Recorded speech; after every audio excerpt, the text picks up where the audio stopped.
Shalom saudara yang Tuhan Yesus Kristus kasihi, berjumpa kembali di channel ini, di mana kembali kita akan bersama-sama membaca dan merenungkan firman Tuhan. Namun sebelum kita akan membaca dan merenungkan firman Tuhan, mari kita berdoa. Kembali kami datang kepadamu mengucap syukur ya Tuhan atas segala berkat pemeliharaanmu dalam seluruh kehidupan kami. Secara khusus di mana kami kembali hari ini bersama-sama akan membaca dan merenungkan kebenaran firman Tuhan. Kami sungguh memohon tuntunan dan bimbingan Roh Kudus-Mu bagi kami semua, sehingga firman Tuhan pada hari ini memberkati kami kembali. Terima kasih Tuhan, ini doa kami, dalam nama Yesus kami berdoa, haleluya, amin. Saudara yang Tuhan Yesus Kristus kasihi, firman Tuhan yang menjadi renungan kita pada hari ini terambil dari 1 Korintus pasal 15 ayat 12 sampai dengan ayatnya yang ke-34. Nah, mari kita membaca bagian firman Tuhan ini. Jadi bila mana kami beritakan bahwa Kristus dibangkitkan dari antara orang mati, bagaimana mungkin ada di antara kamu yang mengatakan bahwa tidak ada kebangkitan orang mati? Kalau tidak ada kebangkitan orang mati, maka Kristus juga tidak dibangkitkan. Tetapi andai kata Kristus tidak dibangkitkan, maka sia-sialah pemberitaan kami dan sia-sialah juga kepercayaan kamu. Lebih daripada itu, kami ternyata berdusta terhadap Allah, karena tentang Dia kami katakan bahwa Ia telah membangkitkan Kristus, padahal Ia tidak membangkitkannya, kalau andai kata benar bahwa orang mati tidak dibangkitkan. Sebab jika benar orang mati tidak dibangkitkan, maka Kristus juga tidak dibangkitkan. Dan jika Kristus tidak dibangkitkan, maka sia-sialah kepercayaan kamu, dan kamu masih hidup dalam dosamu. Demikianlah binasa juga orang-orang yang mati dalam Kristus. Jikalau kita hanya dalam hidup ini saja menaruh pengharapan pada Kristus, maka kita adalah orang-orang yang paling malang dari segala manusia. Tetapi yang benar ialah bahwa Kristus telah dibangkitkan dari antara orang mati, sebagai yang sulung dari orang-orang yang telah meninggal. Sebab sama seperti maut datang karena satu orang manusia, demikian juga kebangkitan orang mati datang karena satu orang manusia.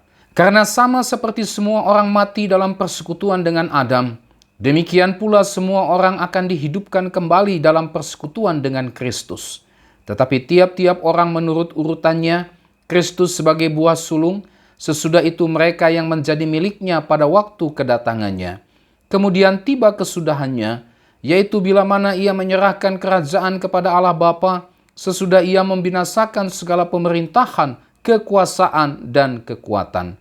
Karena ia harus memegang pemerintahan sebagai raja, sampai Allah meletakkan semua musuhnya di bawah kakinya. Musuh yang terakhir yang dibinasakan ialah maut.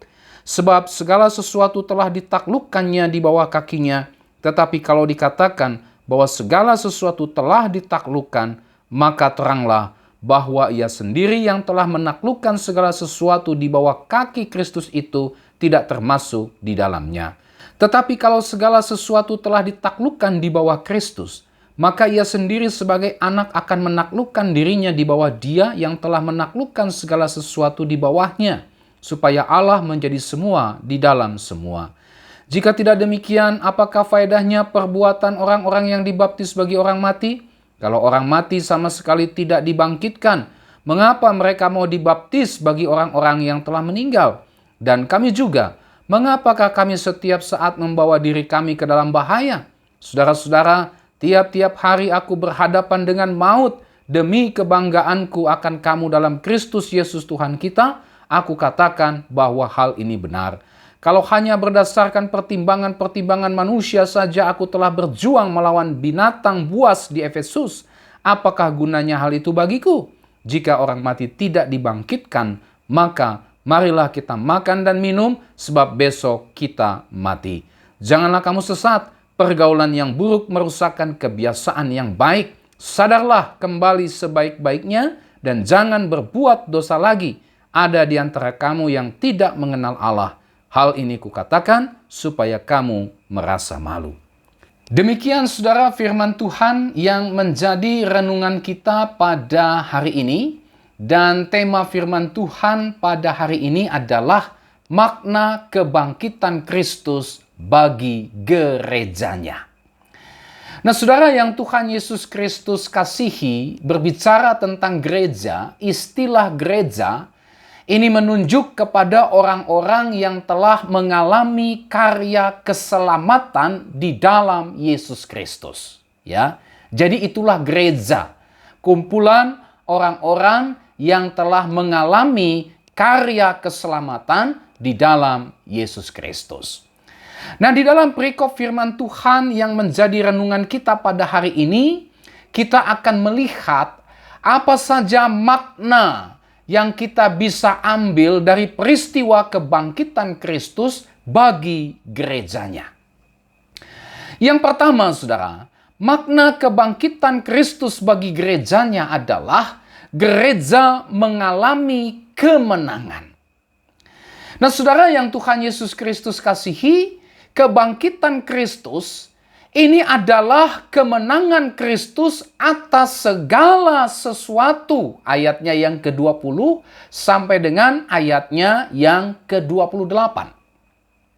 Kebangkitan Kristus ini adalah proklamasi kemenangan Kristus atas segala sesuatu. Apa saja yang dimaksud segala sesuatu? Yang dimaksud segala sesuatu itulah atas segala pemerintahan, kekuasaan, dan kekuatan. Ayatnya yang ke-24. Di dalam 1 Petrus 3 ayat 21b sampai dengan ayat 22, di situ dikatakan oleh kebangkitan Yesus Kristus yang duduk di sebelah kanan Allah, setelah ia naik ke sorga sesudah segala malaikat, kuasa dan kekuatan ditaklukkan kepadanya. Nah, berdasarkan 1 Petrus 3 ayat 21b sampai dengan 22 ini, kita bisa melihat kebangkitan Kristus adalah proklamasi kemenangan Kristus atas segala malaikat, kuasa, dan kekuatan. Bahkan di dalam ayat 26, ayat 54 sampai dengan ayat 57 dari 1 Korintus 15, kita juga melihat di situ bahwa kebangkitan Kristus ini adalah proklamasi kemenangannya atas maut atau kematian. Nah, saudara yang Tuhan Yesus Kristus kasihi, kemenangan Kristus atas segala sesuatu ini tentu saja memberikan jaminan, memberikan kepastian bahwa tidak ada kuasa atau kekuatan apapun yang bisa menghancurkan gereja, yang bisa mendakwa gereja, ataupun yang memisahkan gereja dari kasih Allah. Bahkan di dalam Roma pasalnya yang ke-8 ayat 31 sampai dengan ayatnya yang ke-39, di situ dikatakan bahwa gereja lebih daripada pemenang. Ya. Di sana diuraikan bahwa tidak ada yang bisa memisahkan gereja Tuhan, orang-orang yang percaya kepadanya, dari apapun juga. Ya, kenapa? Karena kemenangan Kristus menaklukkan segala sesuatu, dan itu memberikan jaminan, memberikan kepastian bahwa tidak ada kuasa, tidak ada kekuatan apapun yang bisa menghancurkan gereja, yang bisa mendakwa gereja, ataupun yang bisa memisahkan gereja dari kasih Allah, dan bahkan gereja lebih daripada pemenang. Ya. Ada jaminan kemenangan yang diberikan oleh Kristus yang sudah bangkit itu kepada gereja, sehingga gereja Tuhan mampu untuk menghadapi berbagai situasi, berbagai kondisi yang terjadi di dalam kehidupan dan pelayanan mereka kepada Tuhan. Ya. Jadi inilah makna dari kebangkitan Kristus bagi gerejanya. Itulah gereja mengalami kemenangan. Mengapa gereja mengalami kemenangan? Karena Kristus bangkit dan menang, menaklukkan segala sesuatu. Nah, oleh sebab itu, saudara yang Tuhan Yesus Kristus kasihi, kita sebagai gereja Tuhan yang percaya kepada Kristus, sebenarnya juga bisa menikmati kuasa kemenangan Kristus itu Sehingga apapun situasi dan kondisi yang terjadi di dalam kehidupan kita, kita bisa hadapi itu semua. Tentu saja bukan karena kekuatan kita. Karena kalau kita mengandalkan kekuatan kita, mustahil kita bisa akan menghadapi situasi, kondisi, tantangan, persoalan yang terjadi dalam kehidupan kita. Tetapi, mengapa kita bisa menghadapi situasi dan kondisi apapun yang terjadi dalam kehidupan kita? Mengapa kita bisa menghadapi berbagai macam rintangan, tantangan, persoalan, bahkan kuasa-kuasa apapun? Itu semua sekali lagi bukan karena kekuatan kita, karena kita tidak mampu, tetapi semata-mata karena kuasa kebangkitan Kristus. Kristus bangkit, hidup dan menang, dan kemenangannya itu juga dikaruniakan kepada kita yang adalah gerejanya. Itu sebabnya di dalam Roma pasal 8 dicatat bahwa kita lebih dari pemenang oleh Kristus yang telah bangkit, hidup, dan menang itu. Yang kedua, saudara, makna kebangkitan Kristus bagi gerejanya adalah gereja, orang-orang percaya, saudara dan saya yang beriman kepada Kristus akan dibangkitkan pada waktu kedatangannya yang kedua kali. Ya. Nah, hal ini saudara dicatat di dalam ayatnya yang ke-23. Di situ dikatakan, tetapi tiap-tiap orang menurut urutannya, Kristus sebagai buah sulung, sesudah itu mereka yang menjadi miliknya pada waktu kedatangannya. Ya. Kebangkitan Kristus ini menjadi sebuah jaminan kebangkitan gereja Tuhan. Kebangkitan orang percaya. Kebangkitan saudara dan saya yang beriman kepada Dia. Ya. Kebangkitan Kristus menjadi jaminan bahwa gerejanya kelak akan dibangkitkan dan masuk ke dalam kemuliaan yang kekal. Itulah pada waktu kedatangan Kristus yang kedua kali. Ya. Saudara, ini sebuah jaminan yang diberikan oleh Kristus. Sebuah kepastian yang diberikan oleh Kristus. Sebuah jaminan yang dikerjakan oleh Kristus. Yang semuanya itu semata-mata didasarkan kepada besarnya kasih Allah kepada kita. Oleh sebab itu, saudara, kebangkitan Kristus ini menjadi sebuah hal yang penting dalam kehidupan kita sebagai gereja Tuhan. Kebangkitan Kristus memberikan makna bahwa hidup kita menjadi berarti. Hidup kita yang sekarang, bahkan hidup kita nanti di dalam kekekalan, semuanya ada di dalam jaminan dan kepastian yang semuanya itu dikerjakan melalui peristiwa kebangkitan Kristus dari antara orang mati. Kebangkitan Kristus menunjukkan bahwa karya keselamatan itu sudah digenapi, sehingga kehidupan saudara dan saya sekarang adalah kehidupan yang betul-betul memiliki kepastian, jaminan mulai dari sekarang sampai kepada kekekalan nanti. Puji nama Tuhan. Jadi inilah makna yang kedua dari kebangkitan Kristus bagi gerejanya. Itulah gereja akan dibangkitkan pada waktu kedatangannya yang kedua kali. Makna yang ketiga yang kita bisa lihat dari bagian firman Tuhan ini, ya, ketika berbicara tentang makna kebangkitan Kristus bagi gerejanya adalah kebangkitan Kristus ini menjadi dasar, menjadi pondasi dari iman gereja. Saudara, iman gereja dia bisa bertumbuh, iman gereja dia bisa hidup karena didasarkan kepada Kristus yang bangkit dan hidup. Ya. Iman kita bisa bertumbuh, iman kita bisa hidup, itu didasarkan kepada Kristus yang sudah bangkit, hidup, dan yang menang itu. Ya.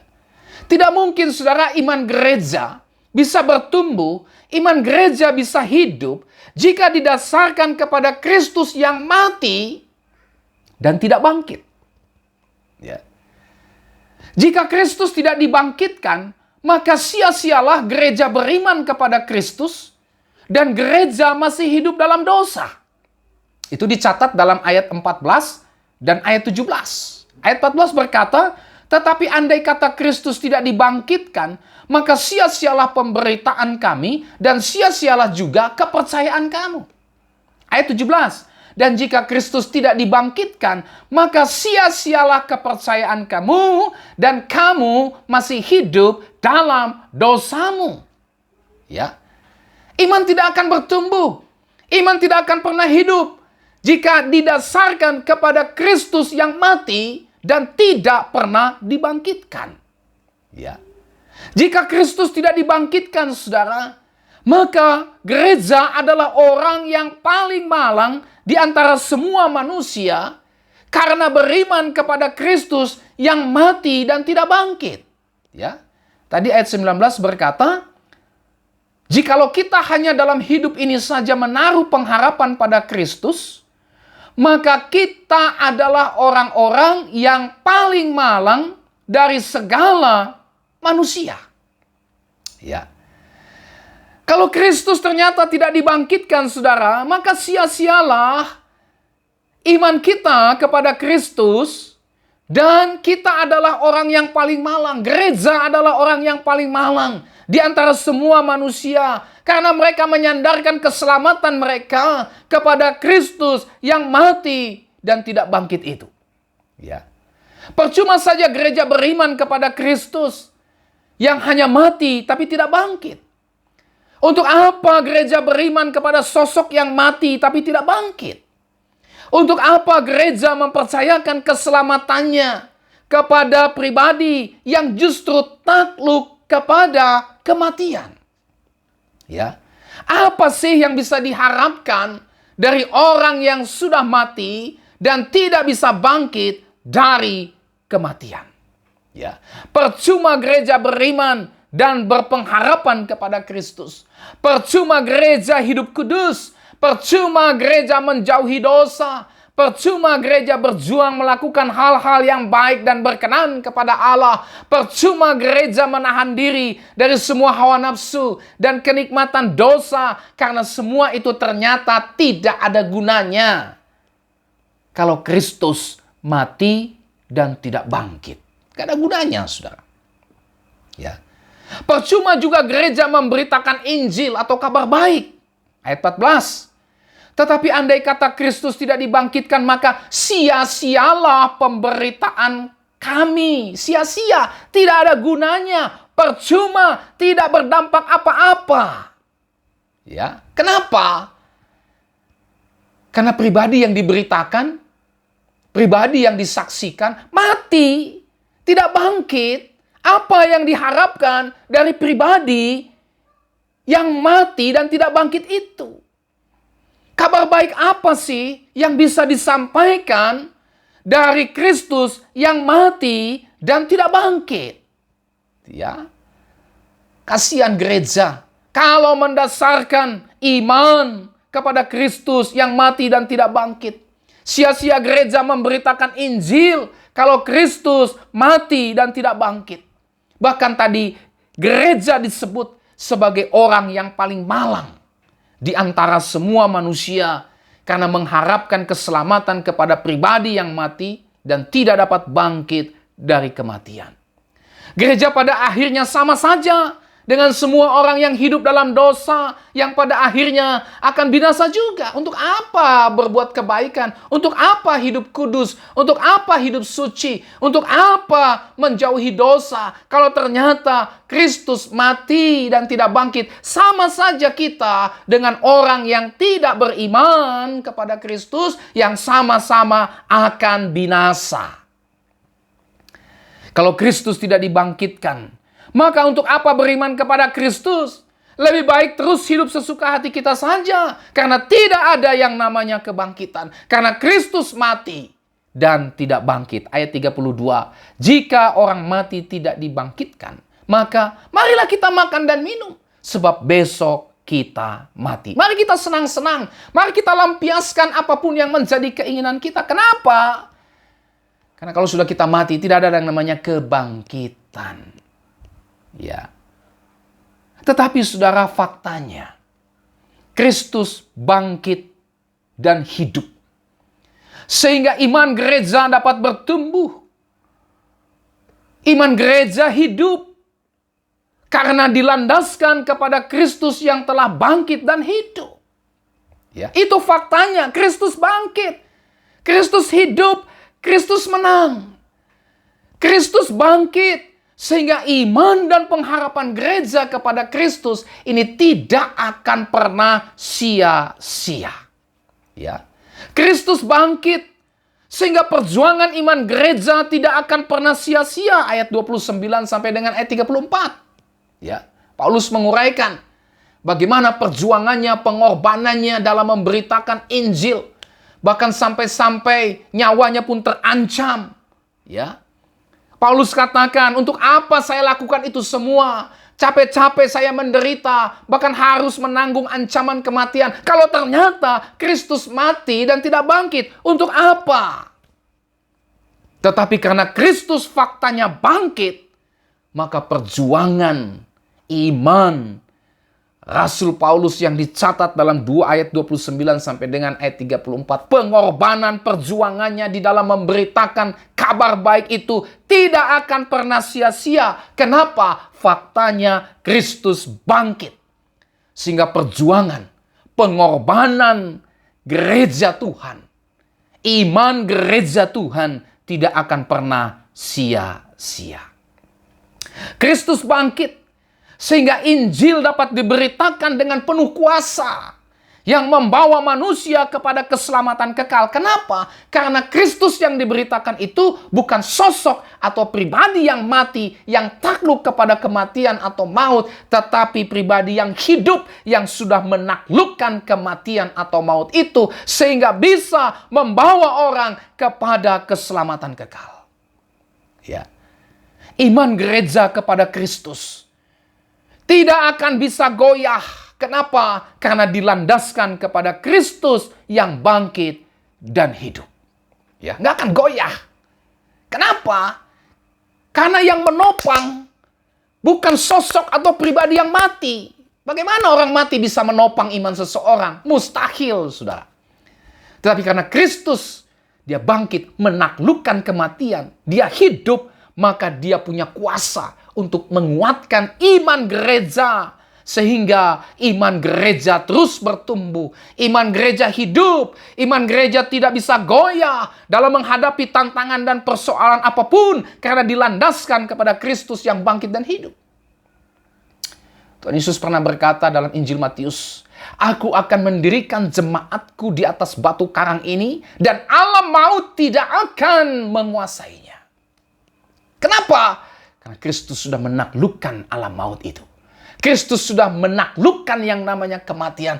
Dia bangkit, dia hidup, dia menang, dan kuasanya memberikan jaminan, ya, sehingga gerejanya bisa berdiri kokoh karena dijamin oleh kuasa Kristus yang bangkit, hidup, dan menang itu. Saudara, gereja bisa bergiat dalam melayani pekerjaan Tuhan. Ya, semangat dalam melayani pekerjaan Tuhan, semangat dalam memberitakan Injil, biarpun ada tantangan, biarpun ada persoalan, biarpun ada rintangan, ada penganiayaan seperti yang dialami oleh Rasul Paulus dalam ayat 29-34, tapi itu semua tidak menyurutkan semangat gereja untuk memberitakan Injil. Kenapa? Karena semangatnya itu, saudara, dilandaskan kepada Kristus yang sudah bangkit. Dan Alkitab mencatat ayat 58 bahwa semua jerih payahmu itu tidak akan sia-sia. Ya.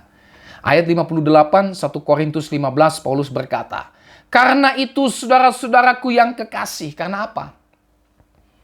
Jelas karena Kristus bangkit, jelas karena Kristus hidup, jelas karena Kristus menang. Ayat sebelumnya, Dia sudah menaklukkan maut dan kematian. Karena Kristus menang, karena Kristus hidup, karena Kristus bangkit. Saudara-saudaraku yang kekasih, berdirilah teguh. Jangan goyah dan giatlah selalu dalam pekerjaan Tuhan. Sebab kamu tahu bahwa dalam persekutuan dengan Tuhan, jerih payahmu tidak sia-sia. Haleluya, puji Tuhan. Ya. Saudara, ini sebuah jaminan yang luar biasa yang dikerjakan oleh Kristus Yesus yang bangkit itu bagi kita yang adalah gerejanya. Ya. Oleh sebab itu, saudara, kalau kita betul-betul merasakan kuasa kebangkitan Kristus itu, ya, Kristus yang hidup dan menang itu, maka tentu saja saudara dan saya akan bergiat dalam melayani Tuhan. Akan bergiat dalam memberitakan Injil. Saudara dan saya tidak akan pernah sungkan untuk berkorban, mempersembahkan segala apa yang ada pada kita kepada Tuhan. Ya. Iman saudara dan saya tidak akan pernah goncang dengan berbagai macam godaan, tantangan, rintangan, ajaran-ajaran yang sesat yang terjadi di sekitar kita. Kita tidak akan pernah bisa goncang. Kita tidak pernah bisa akan goyah. Kenapa? Karena iman kita itu dilandaskan kepada Kristus yang bangkit, hidup, dan menang. Ya. Sehingga ketika kita dalam kesulitan pun, Kristus yang hidup, yang bangkit, dan menang itu hadir. Dia memberikan kekuatan, penghiburan, damai sejahtera, sukacita, hikmat, sehingga kita dimampukan untuk menghadapi apapun tantangan, rintangan, situasi, dan kondisi yang terjadi di dalam kehidupan kita. Bahkan apapun yang kita kerjakan dalam kerangka persekutuan dengan Tuhan, semua itu dijamin bahwa jerih payah kita tidak sia-sia. Haleluya, puji Tuhan. Nah saudara yang Tuhan Yesus Kristus kasihi, inilah seluruh makna kebangkitan Kristus bagi gerejanya yang kita bisa lihat dari renungan firman Tuhan pada hari ini. Kiranya makna kebangkitan Kristus bagi gerejanya ini kita alami juga secara pribadi dalam kehidupan kita sebagai gereja Tuhan. Ya. Kiranya peringatan kebangkitan Kristus ini tidak hanya sebatas sebuah peringatan yang kita isi dengan kegiatan-kegiatan yang sifatnya seremonial saja.